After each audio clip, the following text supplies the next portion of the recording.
2024 세계 행복 보고서에 따르면 한국인의 행복 점수는 전 세계 143개국 중에서 52위를 차지했다고 합니다. 그런데 한국인들이요, 유독 낮게 점수를 매긴 항목이 있다고 해요. 그건 바로 내가 힘들 때 기댈 수 있는 곳이 있는가, 그리고 사회적 눈치를 보지 않는 선택의 권리가 있는가였다고 합니다.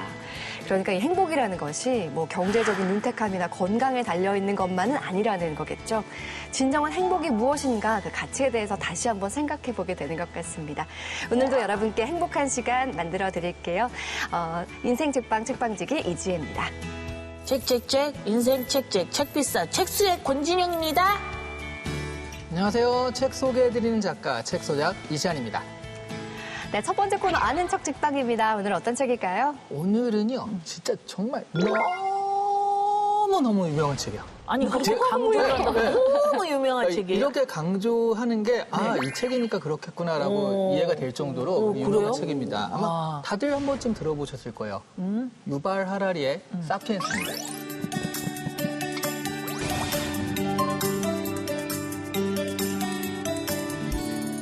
이만큼 두꺼운 책이잖아요. 진짜 이게 그러니까요. 나랑 또 안 맞는 책이네. 두꺼워가지고. 근데 이게 너무 두꺼운데 어떻게 정리해 주실 자신 있으세요? 이런 게 제 전문이죠. 네. 이거 맡겨주십시오, 오늘. 알겠습니다. 확실하게 그 정리를 네네네. 해드리겠습니다. 그래서 사람들이 이거를 한마디로 어떻게 정리해라고 하는데 한마디로 정리할 수 있어요. 인간, 그러니까 사피엔스죠. 사피엔스의 역사는 세 가지 혁명을 통해서 진화해왔다. 네. 이겁니다. 세 가지 혁명을 통해서 네네. 진화를 해왔다? 네, 세 가지 혁명을 통해서 진화했으니까 그 세 가지 혁명만 알면 사실은 이 얘기가 다 끝난 거나 마찬가지거든요. 이제 차근차근 알아보려고 하는데 네네. 진영 씨, 인간은 동물에 비해서 너무 약하잖아요. 그쵸. 발톱도 없고 성문이도 이렇게 없고. 힘도 없고 맞아요. 이렇게 힘도 약한 인간이 네. 어떻게 지구상에서 가장 최상위 그 계급, 최상위 포식자가 되었을까요? 우리는 두뇌가 있으니까 이제 도구, 불 이런 거 사용하잖아요. 네. 그거 아니에요? 그래서 이렇게 손을 사용할 수 있어서 그런 게 아닐까요? 근데 도구를 사용하는 건 심지어 까마귀도 도구를 사용한다는 연구 결과가 있어요. 까마귀 주제예요? 까마귀가요? 인간이 도구만을 사용해서 그런 게 아니라 네. 여기서 이제 첫 번째 아는 척 포인트입니다. 네. 사피엔스라는 책에서 얘기하는 첫 번째는요. 인지혁명이에요.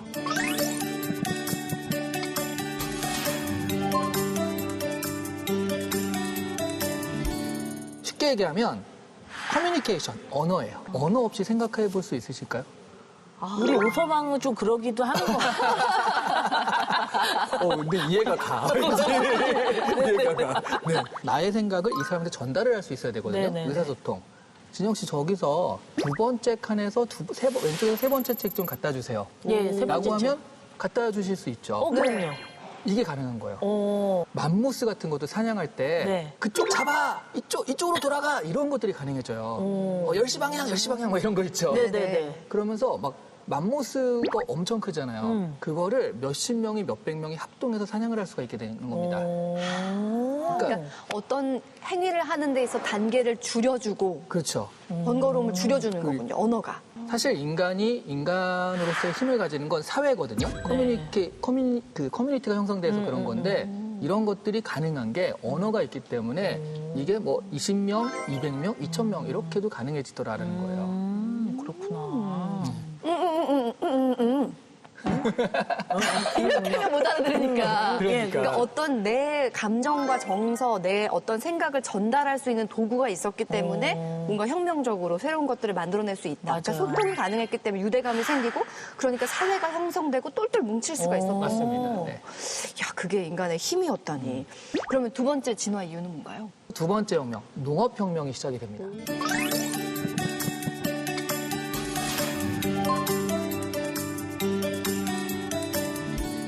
그러니까 과일 같은 경우나 사냥이나 이런 거는 동물들도 한정이 있고 그러니까 인간이 2,000명, 2만 명 이렇게 몰려 살 수는 없어요. 네. 농업은 농사를 지어가지고 작물을 얻잖아요.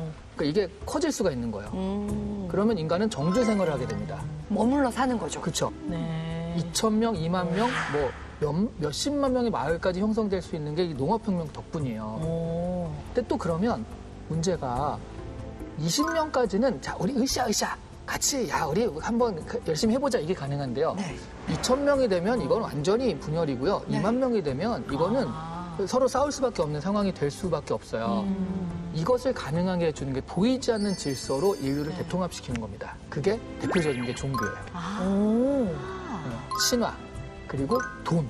이런 식으로 그 보이지 않는 어떤 힘들까지 합쳐가지고 인간이 대규모로 살 수 있게 되면서 본격적으로 인간이 지배하는 그런 세상이 되기 시작한 거죠. 지금 얘기를 이렇게 듣다 보니까 이 지구상에 존재하는 종들 중에서 사피엔스가 살아남기 위해서 얼마나 많은 노력을 했는지를 조금은 알 것 같아요. 그리고 그 노력들이 결국은 다 성공을 한 거죠. 네. 그러니까 우리가 지금 이렇게 살아갈 수 있는 거니까요. 네. 야, 그렇다면 마지막 포인트는 뭘까요? 마지막 포인트는 그러니까 인지혁명, 농업혁명 다음에 마지막 혁명이 있겠죠. 네. 한 500년 전쯤에 일어난 건데 과학혁명입니다.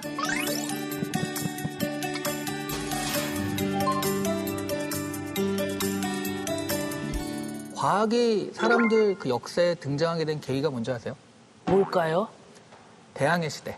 대항해 대항이요? 시대. 대항해 시대. 네. 대항해 시대. 네네네. 그러니까 신대륙이 발견되면서 그 신대륙에 가가지고 깃발을 꽂은 사람이 이제 불을 거머쥐는 그런 세상이 되니까 유럽에서는 신대륙을 발견하는 경쟁이 일어났어요. 그 폭풍을 견디고 그 신대륙까지 가야 되는 게 쉽지 않은 일이잖아요. 그렇죠. 여기에 이제 기술적인 것들이 굉장히 필요했고 그 왕들이요, 과학자들, 기술자들한테 돈을 후원하게 된 겁니다. 아. 그러면서 발전하기 시작한 거예요. 그래서 이 과학혁명은 지금은 어디까지 가 있냐면 에너지 고갈 같은 경우도 이기게 되고요. 사람이 밀접하게 몰려 살다 보면은 그 전염병 같은 게 생겨요. 근데 과학이 발전하니까 네. 과학이 죽음을 이기기 시작한 거예요. 와. 그러니까 인간이 에너지 고갈도 이기고 죽음도 어느 정도 이겨가기 시작하면서 이게 뭔가 좀 다른 네. 질서가 시작이 된다라는 거죠. 인간이 대단하네요, 얘기를 네. 들어보니까. 네, 과학혁명이 발달할수록 결국 우리는 죽음을 극복하는 대로 나아갈 것이다. 이런 예측이 있는 거예요. 죽음을 극복한 인류. 네. 이게 가능한 일일까요? 유발 하라리의 사피엔스에서는 그걸 세 가지로 제시하고 있습니다. 네. 그러니까 어떤 방법이 세 가지가 있는데 하나는 생명공학적인 방법, 또 하나는 기술적인 방법, 또 하나는 비유기물공학이라고 하죠. 이 세 가지 방법을 제시하고 있어요. 정말 어렵네요. 아니. 쉽게 생각하면 이거예요. 네. 그 네. 마블 영화 혹시 기억하시나요? 마블 영화? 어벤져스. 어벤져스. 어벤져스. 캡틴 아메리카가 어떻게 이렇게 됐는지 혹시 기억하세요? 어떻게 이렇게 그때 됐었지? 아팠었잖아요. 약을 먹고 주사 맞고 아, 맞아. 그러면서 약간 네. 좀 몬스터처럼 이렇게 됐어. 됐잖아요. 네. 그렇죠. 그게 이제 생명공학적인 방법이에요. 기계적인 방법으로 히어로가 된 사람은 아이언맨이죠. 오. 그리고 비유기적인 방법이라는 건 네. 기계로 만들고 그 안에 의식을 집어넣어가지고 얘가 움직일 수 있게 만든, 인공지능으로 만든 네. 그런 게 이제 비유기적인 방법인데 사람은 어쨌든 이 세 가지 방법을 통해서 어떤 거를 선택할지 모르지만 그 죽음을 극복하는 대로 나아간다. 그 영생을 누리는 대로 나아갈 수 있다. 이런 프로젝트가 이미 발동된 것이다. 이런 것이 이제 그 사피엔스의 얘기예요. 근데 즉 옛날 그 과거를 한번 떠올려 보면 정말 인류가 몇 천 년에 걸쳐서 이뤄낸 것들인데 과학 혁명이 일어나면서 정말 요즘은 어제가 다르고 오늘이 다르고 맞아. 매일매일 너무 정말 빨리빨리 빠르게 변해. 변하거든요. 네네. 결과적으로 마지막으로 가면 저자는 결국 인류는 신이 되지 않을까. 신의 능력을 갖지 않을까. 이렇게 예측을 해요. 그래서 뭐라고 얘기하냐면 인간은 신을 발명할 때 인간의 역사가 시작이 되었고 그리고 인간이 신이 됐을 때 그 역사가 끝난다. 이렇게 얘기를 합니다. 우리가 어디에서 왔고 어디로 가게 될지를 다시 한번 새로운 시각으로 생각하게 되는 계기가 된 것 같습니다. 다음 시간도 기대해 볼게요.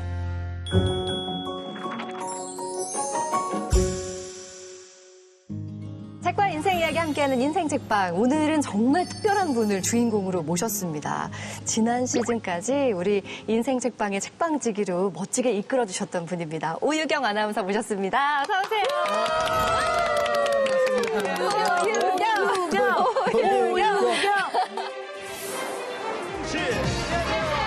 월드컵 소식입니다. 정진수 리포터 나왔습니다. 영웅 씨, 오늘 기분 지금 어때요? 우승 소감 시청자분들께. 책을 통해 정치인의 삶과 발자취를 이야기하는 시간 오유경의 인생 책방. 오늘의 함께할 주인공은요. 그래서 제일 반가워요. 저희가 사실 하늘천 따지를 해봤는데 이거를 못 해봐가지고 제가 통이 크네. 아니야, 아이가 지금 29이에요. 다 키우셨네요. 서로 첫눈에 좋았던 것 같아요. 이거 지금 방송용 멘트 아니죠?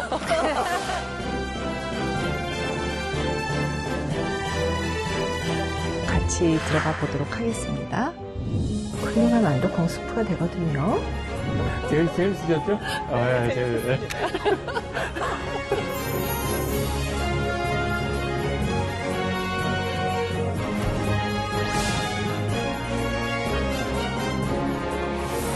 아니 진짜 이 자리 어색하네요. 아, 진짜 그러실 것 같아요. 여기 네. 자리를 내드려야 될 것 같아요. 아, 근데 아니에요, 개인적으로는 아니에요. 제가 네. 정말 너무 좋아하고 존경하는 선배님이기도 한데 맞아요. 아, 이렇게 제가 선배님을 인터뷰하게 되다니 정말 이런 날이 오는군요. 책 한 권 내니까 이제 이런 기회가 오더라고요. 네. 지금 이 자리에서 꽤 3년 정도 제가 진행을 했는데 네. 사실 이 자리에 앉는 분들이 조금 부러웠어요. 아, 국회의원이라 부러웠던 거 아닌가. 뭔가 이제 그 게스트로 나온다는 거는 자기의 컨텐츠를 자기의 생각대로 얘기하는 거니까 네. 나도 한번 맨날 질문하지 않고 그런 자리에 한번 있어보면 어떨까 그런 생각을 했었는데 오늘 이렇게 이재 아나운서와 함께 네. 소원 성취를 하는 날입니다. 와, 아주 좋습니다. 기쁜 날이에요. 제가 오유경 아나운서라고 소개를 드렸지만 사실 어른 연습이라는 책의 저자시기도 합니다. 네. 벌써 베스트셀러에 올라갔다라는 네. 얘기를 들었고 네, 네. 저도 이렇게 감사하게도. 친필 사인을 감사합니다. 어른 연습생 이지혜에게 이렇게 해서 네. 받았는데 이 책이 어떤 책인지 소개를 좀 부탁드릴게요. 우리가 나이 먹으면 어른이 되잖아요. 네. 근데 보니까 어른이 저절로 되는 게 아니더라고요. 맞아요. 네, 어른은 나이만큼 내면이 성장한 사람이라는 생각이 들었어요. 인생에 예전에는 성공하는 게 굉장히 중요하다고 생각을 했는데 성공하는 것보다 더 중요한 게 성공적인 삶을 사는 거다. 인생 후반부를 잘 사는 것? 그게 뭘까? 네. 이제 그렇게 생각하면서 저는 나다움을 찾는 거다. 그리고 건강하고 행복하게 사는 거다. 그거는 바로 어떻게 성숙한 어른이 되는 거다. 뭐 이런 결론을 갖게 돼서 그 어른 연습이라는 책을 내게 됐죠. 근데 정말 저는 이 책 제목이 참 좋더라고요. 만약에 네. 어른 수업 이랬다면 뭐 어른 되는데 수업도 받아야 돼 이랬을 것 같은데 어른 연습, 그러니까 함께 연습하면서 좀 더 나은 모습으로 자라나는 것 같아서 더 진정성이 느껴졌습니다. 계속 연습만 하고 있어요. 그러면 이제 우리 오유경 아나운서는 이제 제가 나의 키네스 펠트로라고 부를 정도로 네. 너무 우아하시고 지적이시고 아무튼 다 갖고 계시잖아요. 네. 그럼 이 우아한 목소리로 이 책 속에서 이 부분은 내가 꼭 여러분과 함께 하고 싶어 하는 부분 좀 낭독 좀 해주세요. 너무 좋네요. 네. 사실은 이제 제가 그 제 책 리뷰 남기신 분들이 이렇게 써주신 부분을 이렇게 보면서 이 부분에서 좀 공감이 있었구나, 울림을 있었구나 네. 하는 부분이 꽤 많이 있어요. 책에는 꽤 많이 있는데 그 중에서 이 부분이 어떨까? 그러니까 어른의 용기라는 부분이에요. 아무것도 아닌 나를 마주할 용기. 아무것도 아닌 내가 괜찮다라고 스스로를 있는 그대로 받아들이는 것은 껍데기뿐인 삶에서 벗어나 자신을 소중히 여길 때 비로소 가능한 것이다. 일이나 자리가 나를 귀하게 만드는 것이 아니라 내가 있는 자리, 내가 하는 일이 귀하다는 생각을 가질 수 있을 만큼 자존감을 높이라는 뜻이다. 스스로를 인정하고 마음에 들지 않는 부분까지 받아들이는 것은 결코 쉬운 일이 아니다. 타인의 시선에서 자유로워지는데도 용기가 필요하다. 다른 이의 시선이나 평가를 신경 쓰지 않고 자신의 기준으로 생각하기 위해 필요한 자존감은 용기를 내지 않으면 얻을 수 없다. 자신의 삶으로 충만한 용기 있는 어른을 많이 만날 수 있게 되기를 바란다.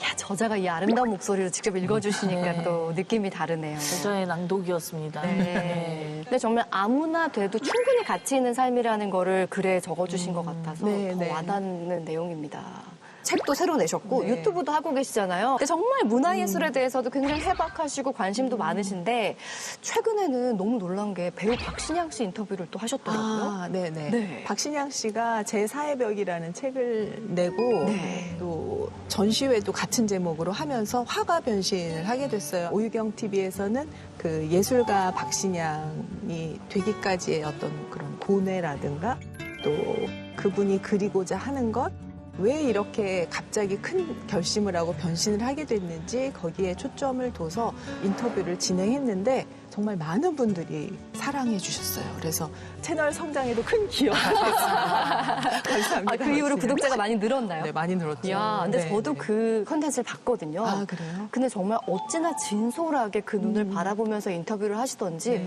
마지막엔 눈물도 흘리시더라고요. 맞아. 네. 네, 그랬어요. 너무 감동이 네. 좀 돼서 그 연기자로서도 깊이 있고 또 흥행 보증 수표라고 맞아요. 불렸던 그렇죠. 그런 분이었는데 어떻게 보면 틀어박혀서 자신을 가두고 그 안에서 그림을 그렸을까? 근데 저는 조금 이해할 수 있겠더라고요.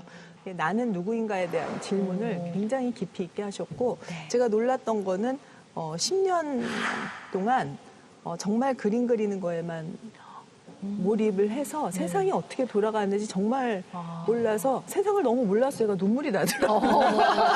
맞아. 아니 진짜 근데 그만큼 진정성을 가지고 인터뷰를 하고 계시더라고요. 네. 자, 이렇게 어른 연습생 우리 오유경 아나운서와 함께하는 인생책방 오늘 인생책을 만나봐야 할 텐데요. 오유경 아나운서의 인생책은 바로 이 책입니다. 정리를 통한 삶의 변화를 이야기하는 곤도 마리의 정리의 힘 어떤 책인지 만나볼까요? 인생이 빛나는 정리의 마법. 정리를 통해 미니멀 라이프 열풍을 불러온 정리의 힘. 저자는 단순한 정리 정돈을 넘어 내 삶의 방식을 돌아보고 변화된 자신을 만날 수 있다고 말하는데요. 지금 너무 많은 물건과 욕망에 둘러싸여 있나요? 정리의 힘을 통해 비움과 채움의 미학을 만날 수 있습니다. 정리의 힘을 보여주는 실용서라고 할 수 있을 것 같아요. 정리의 힘인데 이 책을 인생책으로 고르신 이유가 있을까요? 그 많은 인생책 중에서 그냥 오늘 하나 소개하고 싶어서 네. 가지고 나왔고 제 인생이 이제 변하는 시기에 하나를 정리하고 하나를 새롭게 시작하는 시기에 이제 우연히 이 책을 읽게 된 후에 집만 정리한 게 아니라 제 마음까지 많이 정리가 되고 인간관계를 정리하는 기준도 생기고 뭐 네. 이렇게 철학적인 영역까지 올라가게 해줬던 그런 책이어서 오늘 소개하고 싶었어요. 두 분은 이 책 어떻게 읽으셨어요? 이 책을 읽으면서 우리가 책상 주변만 정리를 해도 좀 개운한 게 있잖아요. 그렇죠. 근데 또 며칠 지나면 아니 또 버릴 게 이만큼 또 생기잖아요. 그래서 이 책을 보면서 여기에 맞춰서 이제 한번 실천을 해봐야겠다. 네. 그런 생각을 하게 됐습니다. 우리 작가님 어떠셨어요? 저는 사실은 정리에 관심이 없어요. 그래요? 그래서 이 책이 되게 옛날부터 좀 베스트셀러였잖아요. 네. 이게 전 세계적으로 1200만 부가 팔렸대요. 정말 부럽게 짝이 없어요. 네. 그런데 이게 정말 정리에 대해서만이 얘기를 하면 1200만 명이 이 책을 보진 않았을 것 같아요. 네. 이걸 보다 보면 마음을 정리하고 생각을 정리하고 네. 그러니까 내 인생을 좀 돌아보고 정리하게 되는 계기가 되거든요. 네. 저는 이게 실용서가 아니라 에세이 같은 느낌으로 읽었고요. 많은 분들이 그렇게 접해서 좀 감동을 받지 않았나 생각이 들더라고요. 오유경 아나운서의 인생책 정리의 힘과 함께 키워드를 통해서 하나하나 이야기 나눠보겠습니다. 첫 번째 키워드 볼까요? 오유경 아나운서의 책과 인생 이야기 첫 번째 키워드는 정리의 시작, 버리기입니다. 근데 정말 생각해보면 저도 그렇고 주변에 정말 수많은 물건들에 둘러싸여서 살고 있다는 생각이 많이 들어요. 막 저는 정말 10년, 20년 전 옷도 그대로 가지고 있는데 이걸 못 버리는 이유가 이거 비싸게 샀는데 혹은 이거 언젠가는 입지 않을까라는 생각 때문에 차마 못 버리는 것들이 굉장히 많더라고요. 근데 혹시 우리 오유경 아나운서도 그런 거 있으세요? 저는 그런 것들이 이게 곤도마리의 책 읽고 저는 정말 읽는 거에서 끝난 게 아니라 네.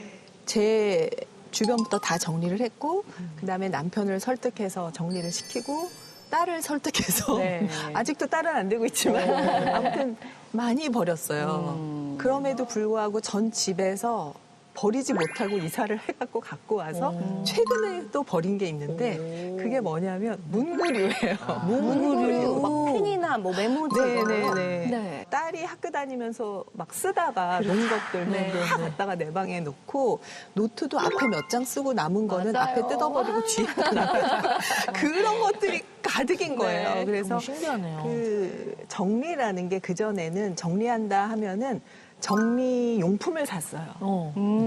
수납 하는 거. 수납장. 네. 네. 그래서 거기다가 차곡차곡 모아놓는 게 정리라고 생각했는데 그렇죠.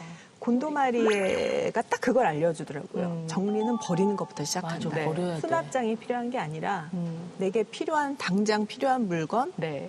지난 2, 3년 동안 안 썼으면 앞으로 또 안 쓴다 생각을 하고 버리라는 거예요. 우리 오서방 좀 설득해줘.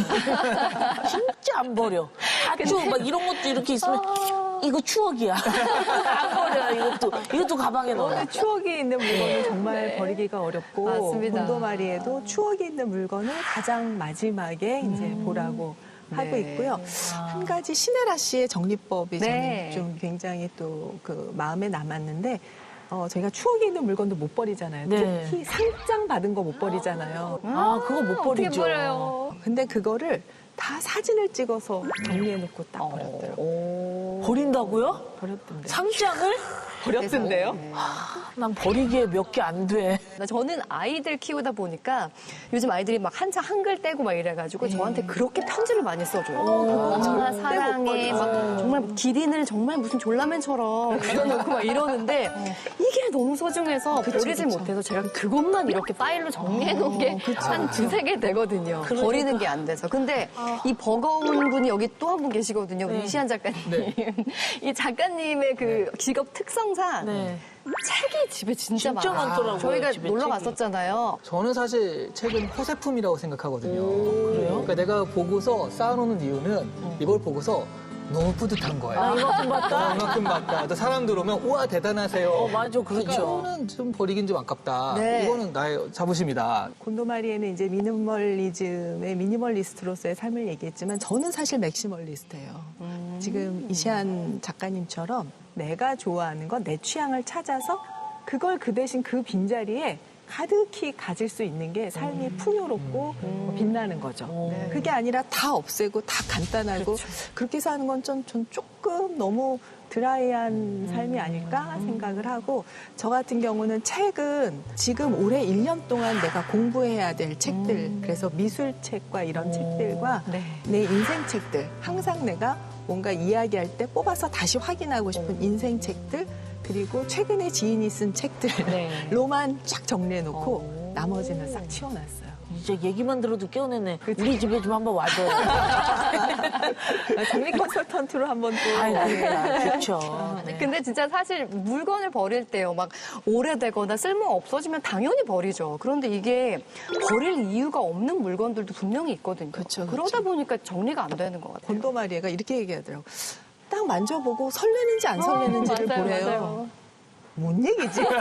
처음 황당하다 이렇게 네. 생각을 했는데 해봤어요. 네. 비슷한 옷들이 있는데 어떡할 것인가? 그럴 때는 내가 정말 이 옷을 입고 싶은 옷이고 내 마음을 울려준 옷이고 이 옷을 입었을 때 내 스스로 좀 자존감이 있는 건지 아니면 편한지 나한테 어떤 유용한지만이 아니라 내 마음이 설레는지 아닌지 그렇게 하니까 좀 버리는데 도움이 되더라고요. 정말. 근데 저는 이제 그걸 통해서 이런 걸 깨달았어요. 사람을 관계 정리를 할 때 어느 날 나 너 싫으니까 안 만나 이거보다도 네네네. 내 시간을 쓰는 일이 사람을 만나는 거잖아요. 네. 시간을 쓸 때 그 기준으로 하기로 한 거예요. 맞네요. 내 가슴이 설렐 때. 그렇죠. 네. 내가 이 사람을 만나서 유용한 사람인가를 따지기보다는 그 전에 먼저 네. 더 중요한 건 내가 이 사람을 만날 때 기쁜가? 행복한가? 좋은가?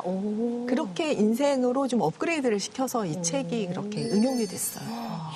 그래서 좋네요. 결국 사람이 행복하다는 거는 내 주변을 나를 사랑하고 내가 사랑하는 사람으로 채우는 일이거든요. 물건도 같은 기준으로 채우는 거예요. 네. 그러면 내 방에 내 물건 하나하나가 내가 정말 사랑하고 좋아하는 물건들이 남게 되겠죠. 그럼 내 방 안에 있는 시간이 행복해지는 거예요. 맞아요.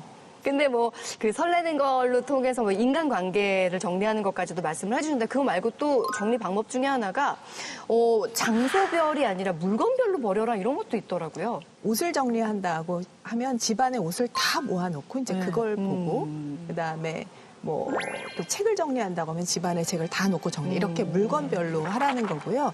가장 중요한 팁은 모든 물건의 주소를 정해주는 거예요. 장소를 정해놓고 주소를 정해주면 한 번 정리하면 맞아. 그 다음에 어질러지지가 않아요.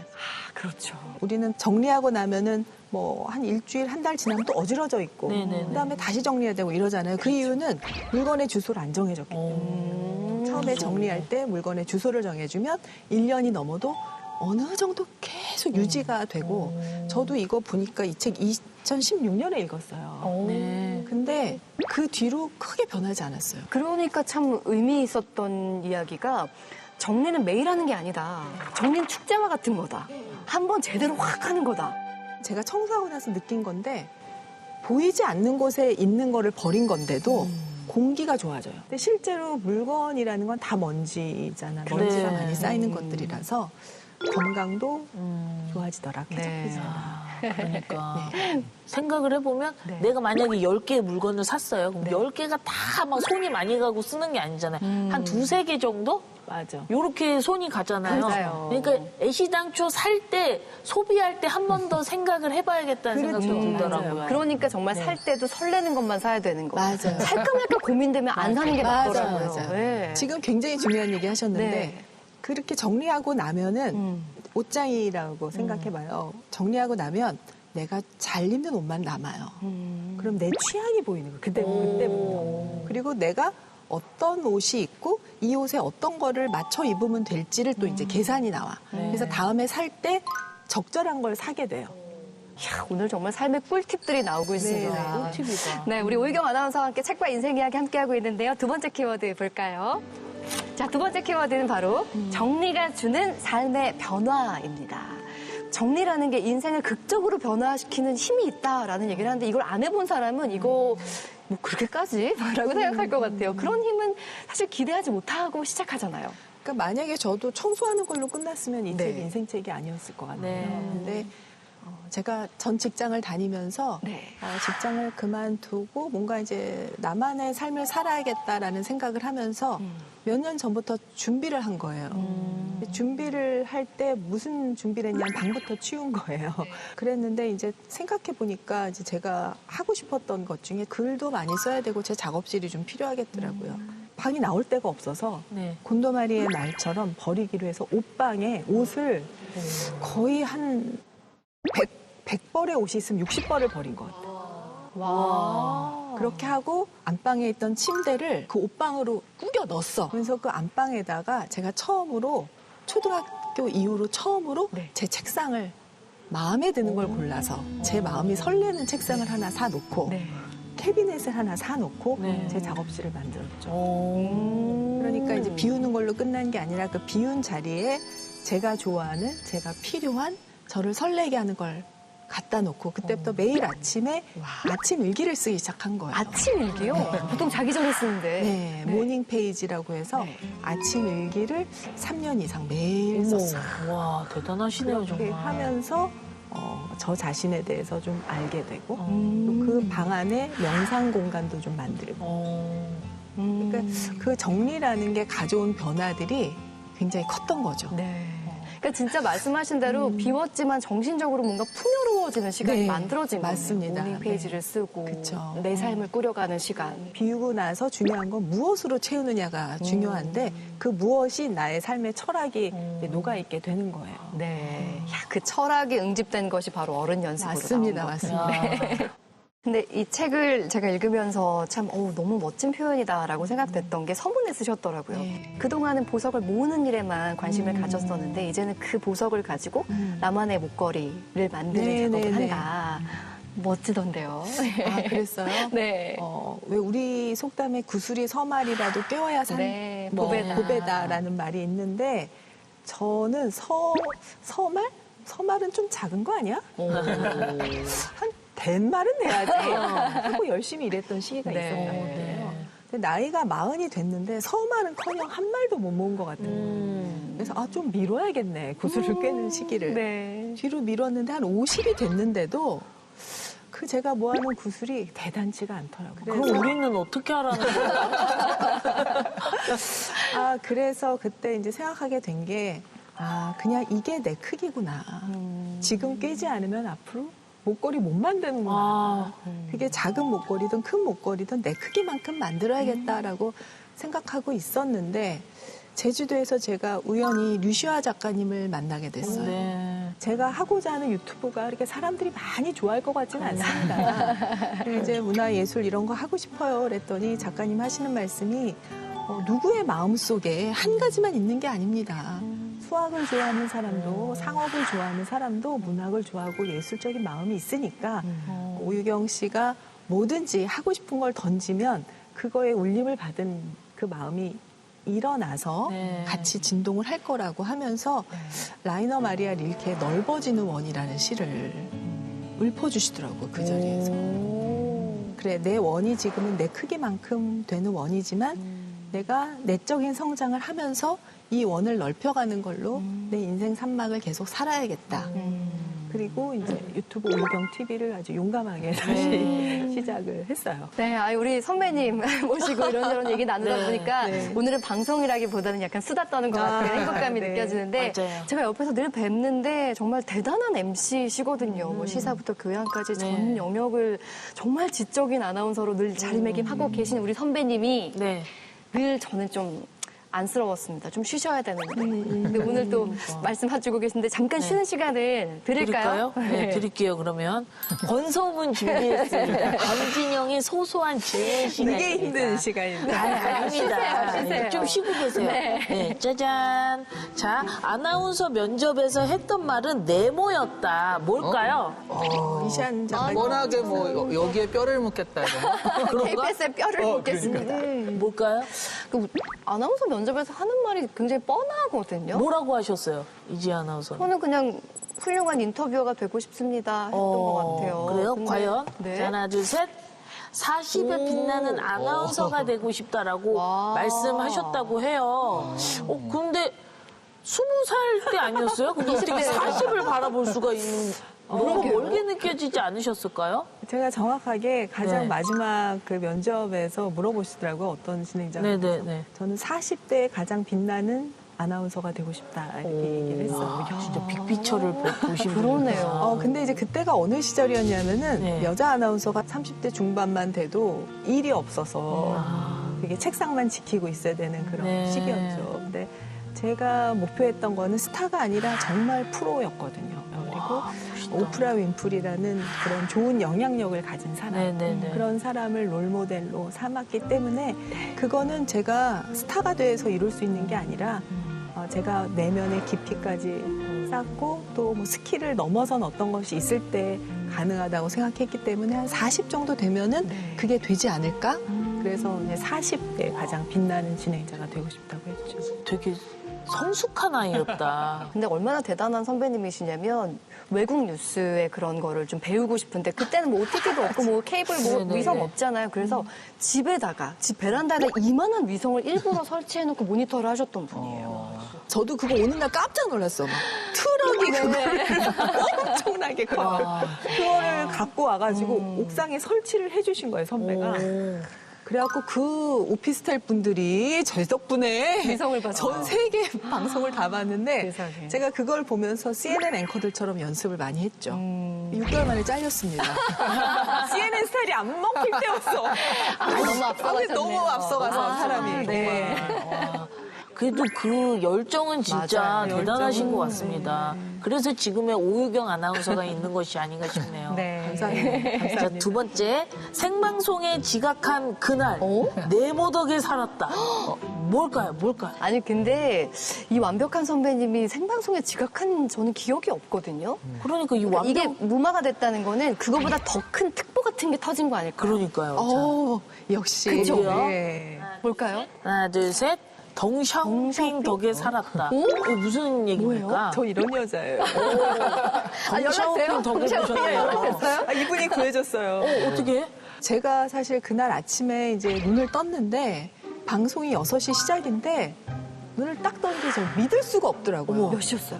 한 거의 5시 한 40분, 45분 이 어떻게? 그냥 누워가지고 네. 막 얼음이 돼가지고 일어날 수가 없는 거예요. 그거 알아요. 근데 집에서 그 회사까지 가는데 한 15분 걸리는데 손은 벌벌 떨리고 단추를 하나 잠갔더라고. 너무 떨려가지고. 너무 떨려서. 떨려가지고. 딱 들어갔는데 네. 이분이 돌아가셔갖고 특보가 나오는 거예요. 살았다. 그래서 방송이 뒤로 밀리고 네. 저는 그 덕분에 세상에. 옷 입고 가서 딱 서가지고 인사 딱 하고 그때 아침을 달린 데였으니까 인사 딱 하고 영상 딱 나가잖아요. 네. 그때부터 메이크업 딱 하고 다음날 네 메이크업 딱 눈썹 하나 생기고 그다음에 방송 한 2시간 했거든요. 네. 그때 2시간 끝날 때 이제 화장하고 이야, 그래도 정말 너무 놀라셨겠어요. 그런 또 에피소드가 천운이네요. 있었군요. 천운이에요. 너무- 그래서 방송 네. 사고 없이 야. 할 수 있었어요. 지금까지 우리 오유경 아나운서의 권소문 소소한 질문 시간이었습니다. 감사합니다. 네. 재밌습니다. 자, 계속해서 오유경 아나운서의 책과 인생 이야기 마지막 키워드 한번 확인해 보겠습니다. 마지막 키워드는 진짜 어른입니다. 이번에 쓰신 저서 어른 연습에 그 진짜 어른이 되기 위한 과정들, 연습하는 과정들을 담으셨잖아요. 근데 어떻게 하세요? 본인이 생각하기에 진짜 어른이란 뭘까라고 이렇게 딱 이제 생기셨을 것 같아요. 저는 그거를 너무 거창하게 위인과 뭐 같은 의미의 어른 이렇게 생각 안 해요. 네. 어른은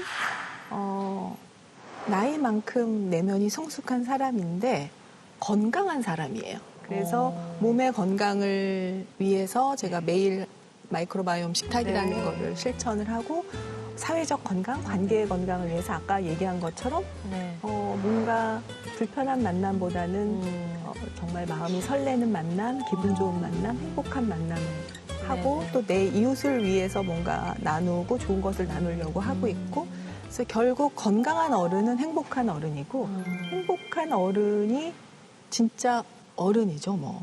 예. 그 예술에 대한 얘기 살짝 해주셨는데 네. 정말 오유경 아나운서가 문화 예술에 대해서 관심도 많으시고 네. 깊이감도 굉장하시거든요. 도슨트로 데뷔도 하셨잖아요. 우리나라에서는 네. 꽤 세계적으로 100위 안에 좋은 전시를 한다고 꼽히는 네, 뮤지엄인데 그 뮤지엄의 도슨트 과정을 했어요. 그래서 그 과정을 공부하고 나면은 한 3번 정도 네. 도슨트를 직접 또 시행을 해야 돼서 제가 또 도슨트도 직접 하고 네. 그런 과정을 통해서 그 수료를 했죠. 너무 멋집니다. 근데 한편으로는 예술이라고 하면은 정말 뭐 고급스럽고 우아하고 내가 함부로 범접할 수 없을 것 같은 약간 그 먼 것도 맞아, 느껴지거든요. 저는 있어요. 거리감이 좀 있긴 해요. 제가 여기에 이렇게 썼어요. 많은 사람들이 예술을 일부 교양인의 고급 취미로 여긴다. 그러다 보니 은근한 호기심과 동경하는 마음이 생기다가도 가까이 다가서지 못한 채 남의 이야기로 치부하고 만다. 예술을 즐기는 일은 그런데 하나도 어렵지 않다. 직업적 화가가 되거나 음악적 평론가가 되기 위해 예술을 대하는 게 아니지 않는가. 그저 아이 때 크레용을 쥐고 아무 곳에나 삐뚤삐뚤 그림을 그리듯이 아무 목적 없이 순수하게 즐기면 된다. 그 과정에서 나만의 취향을 발견하면 관심 분야를 중심으로 자연스레 확장하면 된다. 돈이 되지 않는 것, 의식주와 관련 없는 것, 써먹을 곳이 없는 것, 그래서 무용하다고 치부되기도 하는 것이 바로 순수한 놀이다.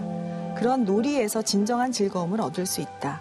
그 가운데서도 우리의 삶을 향기롭게 고양하는 것, 그것이 바로 예술이라는 놀이다. 그렇구나. 또 그렇게 얘기를 해주시니까 네. 아 나도 한 발 다가가도 되겠구나 네. 그런 생각이 들기는 하네요. 놀이처럼 네. 어떤 목적이나 네. 그런 것 없이 하는 게 놀이거든요. 네. 뭔가 목적이 있으면 놀이가 아니잖아요. 맞아요. 그렇죠. 어려워지죠. 목적 없이 네. 순수하게 애들 노는 것처럼 그렇게 즐기는 예술이 인생을 참 풍요롭게 합니다. 자, 오늘 오유경 아나운서와 함께하는 책과 인생 이야기 나눠봤는데요. 오늘 인생책으로 선정해 주신 정리의 힘을 통해서 꼭 전하고 싶은 메시지가 있다면 어떤 걸까요? 제가 이 책을 진짜 이번에 인생책을 고르면서 네. 이 책을 보니까 제일 앞에 써놨더라고요. 이 책을 읽고 나서 네. 2016년 10월 9일 토요일에 네. 써놓은 얘기예요. 정리는 버릴 것을 결정하는 일이 아니라 남길 것을 결정하는 일이다. 그래서 진짜 인생은 정리부터 시작된다. 곧 남길 물건과 남길 사람을 정하는 의식을 치러야지. 그래서 지금 남아있는 물건들과 남아있는 사람들과 네. 네, 또 그렇게 하고 있습니다. 좋습니다. 우리 오유경 선배님께 오랫동안 옆에 꼭 붙어 남아있는 후배가 되고 싶습니다. 자, 권진영 씨 오늘 오유경 아나운서와 함께 했는데 어떠셨어요? 자꾸 나도 모르게 언니가 나 버리는 거 아니야? 나 종량제 봉투에 넣은 거 아니야? 막 이런 생각이 드는데 네. 그만큼 이 정리라는 게 진짜 중요하다는 거를 오늘 다시 한번 깨닫게 돼서 너무 네. 좋은 것 같고 이제 언니의 힘으로 우리 오서방과 집 정리 들어가도록 하겠습니다. 네, 이 TV 신청하시는 분 네. 정리하셔야 됩니다. 정리하십시오. 저도 오서방만 할게요. 버리지 마세요. 네, 다른 거 다 버려도 돼요. 오서방을 갖다 버리는 게 더 빠를 수도 있을 것 같은 생각이 서방을 봤을 때 설레시나요? 아직 시바가 다행이다. 그게 좀 문제가 있어요. 네, 아닙니다. 와이프 보면 설레요? 아, 네. 괜히 얘기했어. 다행이다, 미국 가 있어요. 아유, 설레요. 아주 설레요. 너무 설레요. 설레요? 아, 그럼요. 저는 지금도 숨이 못 쉬겠어요. 너무 설레가지고. 거짓말할 때 나오는 특유의 표정이 지금. 그러니까 우리 다 이렇게 나를 돌아볼 수 있는 시간을 허락해 주셔서 너무 감사합니다. 좋습니다. 네. 네. 자, 이시안 작가님 간단한 추천평 부탁드릴게요. 우리가 정리를 굉장히 하고 싶을 때가 언젠가 생각해보면요. 네. 시험 때예요. 맞아. 시험 직전에 꼭 방 정리하고 싶고 필통 정리하고 싶고 그렇잖아요. 책상 정리하고. 사실은 근데 그게 필통 정리하고 싶은 게 아니라 시험 때문에 너무 마음이 복잡하니까 네. 내 마음을 정리하고 싶은 거거든요. 여기도 이제 그 정리에 대해 얘기하지만 우리 마음에 대해서 계속 얘기를 합니다. 그 여백이라는 건 여유고 그리고 거기에 뭔가 채우니까 미래거든요. 이 책을 보시면서 약간 그 마음이 답답하고 뭔가 좀 막막하신 분은 이 책을 보시면 그런 또 희망을 좀 살짝 가질 수 있는 그런 책이 아닐까, 그런 메시지 주는 책이 아닐까 생각해요. 네, 맞습니다. 인생 책방에 오랜만에 오신 거잖아요. 시청자 여러분이 굉장히 반가워하실 것 같아요. 마지막으로 인사 말씀 해주세요.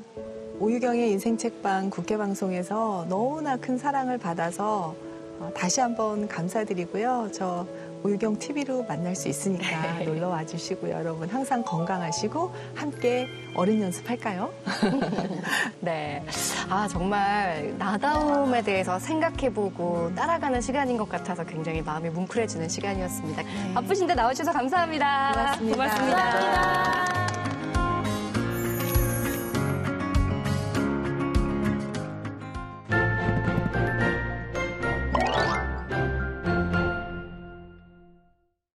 한국전쟁 당시 전사한 국군의 수만 약 16만 명. 이 중 약 12만 명의 유해는 아직 가족의 품에 돌아오지 못하고 있다고 합니다. 호국 보훈의 달 6월을 맞아 나라를 위해 희생하고 헌신한 분들을 생각해 볼 수 있는 책들 준비했는데요. 국회도서관과 함께하는 화제의 도서까지 지금 함께 만나보겠습니다. 서울과 대전의 국립현충원, 국립 4.19 민주묘지, 수유리 묘역, 그리고 효창공원까지 국가나 민족을 위해 목숨을 바친 수많은 영령들의 혼이 안장되어 있는 현충원. 그런데 이곳에 친일파의 혼도 함께 잠들어 있다는 사실 알고 계신가요? 이 기묘한 동거는 친일 청산이 제대로 이루어지지 않았던 우리의 아픈 과거와 처음에는 현충원이 국군 묘지로 시작했기 때문이라고 합니다. 책 항일과 친일의 역사 따라 현충원 한 바퀴는 친일파의 지사들, 각각의 공식적인 행적과 더불어 국립묘지에 어떤 역사가 숨어 있고 또 누가 잠들어 있는지 알 수 있도록 국립묘지를 지도 위에 그려 책을 보면서 마치 직접 현충원을 거닐 듯한 느낌을 들게 했는데요. 저자가 이렇게 책에 지도를 그린 이유는 책을 본 뒤에 현장에서 직접 눈으로도 봤으면 하는 마음에서라고 합니다. 이 책을 읽으면 친일파의 묘를 드러냈던 영화 파묘가 떠올려지기도 하는데요. 항일과 친일의 경계를 짓고 하나씩 바꿔가는 일, 바로 우리 후손의 임무겠죠. 1909년 10월 26일 하얼빈역에 울려 퍼진 세 발의 총성, 그리고 총탄에 쓰러진 한 사람, 이토 히로부미. 모두가 잘 아는 바로 그 사건이죠. 안중근 의사의 하얼빈 의거. 책 안중근 재판정 참관기는 사건 이후 사형 선고를 받기까지 총 6번의 공판이 열렸던 안중근 의사의 치열한 재판 과정을 담았는데요. 지금으로부터 115년 전 독립운동가 안중근과 일본인 재판관이 벌이는 재판정 격돌의 현장. 안중근 재판정 참관기에 여러분도 함께 해보세요. 서로 얼싸안고 형이야 아우야 해야 할 처지에 있는 그들이 오늘날 누굴 위하여 무엇 때문에 싸우는 것이냐. 나는 길바닥에 털퍽 주저앉아서 땅을 치고 통곡하고 싶은 심정이었다. 책 역사 앞에서의 한 구절입니다. 1945년 11월부터 1951년 4월까지 한국전쟁의 참상을 온몸으로 겪은 역사학자의 생생한 경험담이 고스란히 담긴 일기. 읽을수록 가슴을 먹먹하게 만드는데요. 전쟁이 일어나면 누구보다 민중이 가장 큰 고통을 받게 되죠. 그런 비극이 다시는 일어나지 않았으면 좋겠습니다. 국회도서관과 함께하는 화제의 책. 첫 번째 책은 전쟁의 소문 속에 살았다인데요. 일본을 대표하는 사상가로 태평양 전쟁에 참전한 청년이기도 했던 저자. 80살의 사상가 혹은 참전인으로 때로는 한 노인으로 패전국의 지식인으로서 한평생 품어온 고민과 모순을 책에 담았습니다. 우리는 우리나라에 대해 잘 알고 있을까요? 다음으로 소개할 화제의 책은 세오에서 고래로인데요. 스페인 출신으로 한국학 전문가인 저자는 1948년 정부 수립부터 2023년 한류 열풍의 문화 강국이 되기까지 한국의 주요 사건을 살피면서 세계의 눈으로 대한민국 변화의 흐름을 짚고 미래를 진단했습니다. 마지막으로 소개할 화제의 책은 미래를 먼저 경험했습니다입니다. 지난 2021년 8월 탈레반의 공세로 함락된 아프가니스탄의 수도 카불에서 한국 정부에 협력한 아프가니스탄인 중 한국행을 희망하는 총 391명이 아프가니스탄에서 한국으로 이송되었는데요. 책은 그중 울산에 정착한 157명과 그들을 이웃으로 받아들인 사람들의 이야기를 담았습니다. 나라를 위해 희생한 분들이 없었다면 지금의 대한민국도 없었겠죠. 먼저 간 순국 선열과 호국 영령의 숭고한 넋을 기리는 시간 가져보시길 바라고요. 오늘 모익지는 다음 주에도 뜻깊은 책으로 또 찾아뵙겠습니다.